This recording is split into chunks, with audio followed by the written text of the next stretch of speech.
ఏదైతే నిన్న జగన్మోహన్ రెడ్డి వచ్చి జిల్లాకు అరాచకం అంటే ఈ జిల్లా ప్రశాంతంగా పోతుంది, పోలీసు డ్యూటీలు చేసుకుంటూ వాళ్ళు విధుల్లో వాళ్ళు సక్రమంగా నిర్వహిస్తున్నారు. మీరే చూశారు, చాలా తెలుగుదేశం పార్టీ నాయకులైనా కూడా తెలుగుదేశం పార్టీ మీద కేసులు పెట్టే స్వేచ్ఛ మా నాయకుడు, ఏదైనా తప్పు చేస్తే ఇచ్చేదానికి స్వేచ్ఛ మా నాయకుడు ఇచ్చాడు. అలాంటి ఈ పరిస్థితుల్లో అతనేదో నిన్న వచ్చి అతనే దౌర్జన్యం చేస్తూ అతని కార్యకర్తలకి తప్పదాగిచ్చి అందరినీ కూడా ఆ ఎల్లిప్యాడ్ పైన ఉద్దేశంగా ఉసుగొలిపి అందరినీ కూడా ఒక అరాచకం సృష్టించాలనే ఉద్దేశంతో నిన్న రావడం జరిగింది. ఏదేమైనా కూడా అన్న చెప్పినట్టు బీసీ వర్గానికి చెందిన లింగమయ్య చనిపోవడం నిజంగా మా అందరికి కూడా బాధే. ఒక చిన్న సంఘటన, అది వాళ్ళ కుటుంబాన్ని కూడా బాధ పెట్టడం జరిగింది. ఏదేమైనా కూడా కుటుంబాన్ని ఆదుకుండేది పోయి ఇతను వచ్చి అక్కడ జేజేలు కొట్టించుకోవడం. ఎందుకంటే అందరూ తాగుబోతులు అందరూ కూడా ఉన్నారు. ఎక్కడైతే నాయకులు ఉన్నారో వాళ్ళ నాయకులు కూడా ఒకసారి మీరు నాయకుల ముఖాలు కూడా చూడండి. వాళ్ళు ఎప్పుడు కూడా అరాచకం వైపే పయనించే నాయకులే.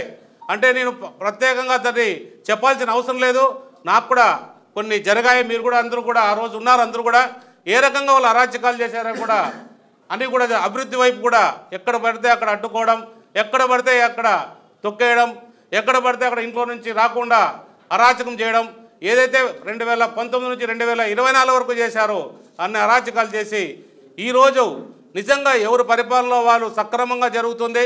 ఈరోజు పెట్టుబడులన్నీ కూడా వస్తున్నాయి. ఈ పెట్టుబడులను ఎలా అడ్డుకోవాలనే ఆ సంకల్పంతోనే ఈ రాష్ట్రాన్ని మరీ కూడా వెనక్కి తీసుకెళ్లాలనే సంకల్పంతోనే జగన్మోహన్ రెడ్డి మళ్ళీ అరాచకాలు మొదలుపెట్టాడు. ఇలాంటివి సాగవు. ఎందుకంటే మేము ప్రజల పక్షాన ఉన్నాం.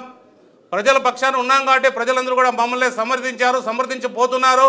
అభివృద్ధిని చేసి చూపిస్తాం. మా నాయకుడు ఎంతో గొప్ప మనసుతో ఈరోజు కూడా రాజధానిలో ఆయన గృహాన్ని కూడా ప్రారంభించేదానికి అంటే మేము అభివృద్ధి వైపు ఉన్నాం. నీలాగా అభివృద్ధిని అడ్డగించుకొని ఎక్కడ పడితే అక్కడ మా తెలుగుదేశం పార్టీ నాయకుల్ని ప్రజల్ని నిన్ను ప్రశ్నించడంలో ప్రతి ఒక్కరిని కూడా నువ్వు చంపడమో లేదా హింసించడమో లేదా రకరకాల కేసులు పెట్టడం ఇలాంటి కార్యక్రమాలే చేసుకుంటూ పోయావు. నీ పరిపాలనలో ఒక్క నాయకుడు కూడా బయటికి రాకుండా నీ పోలీసులను అడ్డం పెట్టుకొని ఆ రోజు నీ పరిపాలన సాగించావు. ఏదేమైనా కూడా నీకు మొన్నటితోనే 2024తోనే నీ శకం ముగిసింది. నువ్వు అనుకుంటున్నావు మళ్ళీ ప్రభుత్వం వస్తుంది, ఇదంతా ఒక కళ. ప్రజలకు కూడా తెలుసు ఇలాంటి సైకోని మరీ కూడా తెస్తే మన రాష్ట్రం పూర్తిగా దివాలా తీస్తుంది. ఇలాంటి సైకోని ఇంకా 10 ఏళ్ళు దూరం తరబేయాల్సిన అవసరం ఎంతైనా ఉందని ప్రజలు గమనిస్తున్నారు. ఇంకా 10 ఏళ్ళు, ఈ 5 ఏళ్ళు, ఇంకో 10 ఏళ్ళు మా ముఖ్యమంత్రి చంద్రబాబు నాయుడు గారు ఈ రాష్ట్రానికి ముఖ్యమంత్రిగా ఉంటారు. మేమందరం కూడా ప్రజల పక్షాన్ని నిలబడతామని మీ అందరికి కూడా తెలియజేస్తున్నాం.